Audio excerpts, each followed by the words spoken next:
Bismillahirrahmanirrahim. Assalamualaikum warahmatullahi wabarakatuh. Halo teman-teman, perkenalkan nama saya Rahmayana. Saya berasal dari kelas 3B, Prodi Pendidikan Bahasa Inggris. Di sini saya akan menjelaskan bahaya tentang memakan riba. Seperti yang kita ketahui, riba adalah penetapan atau melebihkan jumlah pinjaman saat mengembalikan berdasarkan persentase tertentu dari jumlah pokok yang dibebankan kepada peminjam. Riba menurut bahasa adalah ziyadah yang artinya menambah atau penambahan, dan secara linguistik, riba juga berarti tumbuh atau membesar. Riba merupakan perkara yang diharamkan dalam Islam. Islam memasukkan riba ke dalam dosa yang besar, dan pelaku riba terancam dengan hukuman yang sangat berat sebagai tegasnya Islam tentang larangan akan riba tersebut. Bahaya riba yang sangat besar ini tidak hanya berdampak bagi kehidupan di akhirat bagi seorang muslim, tetapi juga untuk kehidupan nyata atau kehidupan sehari-hari. Karena riba ini secara nyata tidak hanya merugikan dirinya sendiri, tetapi juga merugikan masyarakat banyak. Ada 5 bahaya memakan riba. Yang pertama adalah memakan riba termasuk dosa yang besar. Seperti dalam Al-Quran yang berbunyi, A'udzubillahi minasyaitonirrajim, Bismillahirrahmanirrahim. Wa ahallallahu al-bai'a wa harramar riba. Yang artinya, Allah telah menghalalkan jual beli dan mengharamkan riba. Kata haram tersebut berarti adalah dosa yang besar. Yang kedua adalah orang yang memakan riba akan diperangi oleh Allah Subhanahu wa taala. Seperti bunyi dalam Al-Qur'an ini, ya ayyuhalladzina amanu taqullaha wa dharu ma baqiya minar riba in kuntum mu'minina fa illam taf'alu fa'dhanu biharbi minallahi wa rasulihi wa in tubtum falakum ra'usu amwalakum la tazlimuna wa la tuzlimun. Yang artinya, hai orang-orang yang beriman, bertakwalah kamu kepada Allah dan meninggalkan sisa riba jika kamu orang-orang yang beriman. Maka jika kamu tidak mengerjakan, maka ketahuilah bahwa Allah Subhanahu wa taala dan Rasul-Nya akan memerangimu.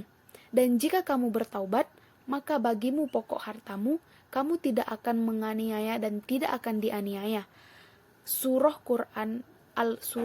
Quran Surah Al-Baqarah ayat 278 sampai 279.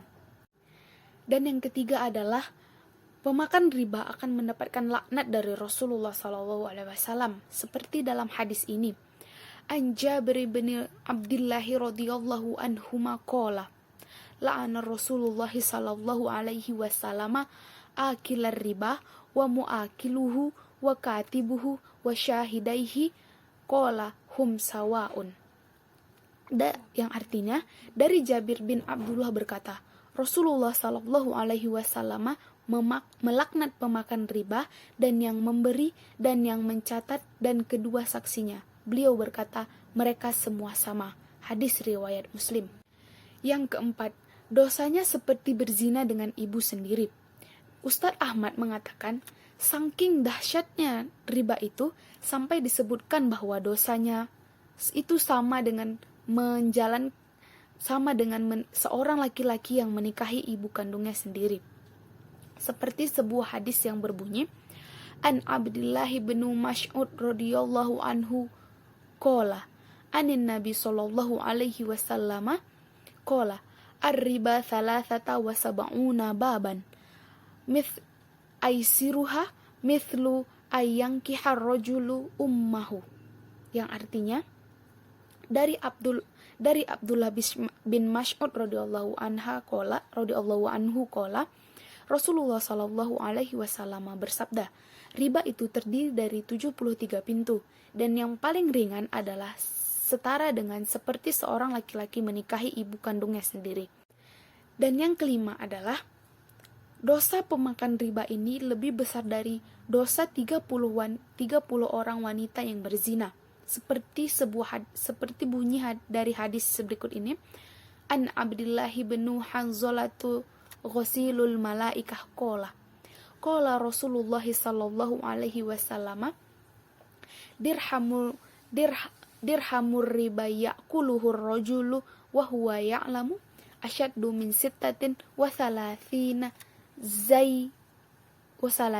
zayyatan. Yang artinya, dari Abdullah bin Hanzalah Ghasilul Malaika berkata, Rasulullah Shallallahu alaihi wasallam bersabda, 1 dirham uang riba yang dimakan oleh seorang dalam keadaan sadar jauh lebih dahsyat dosanya daripada 36 wanita pezina.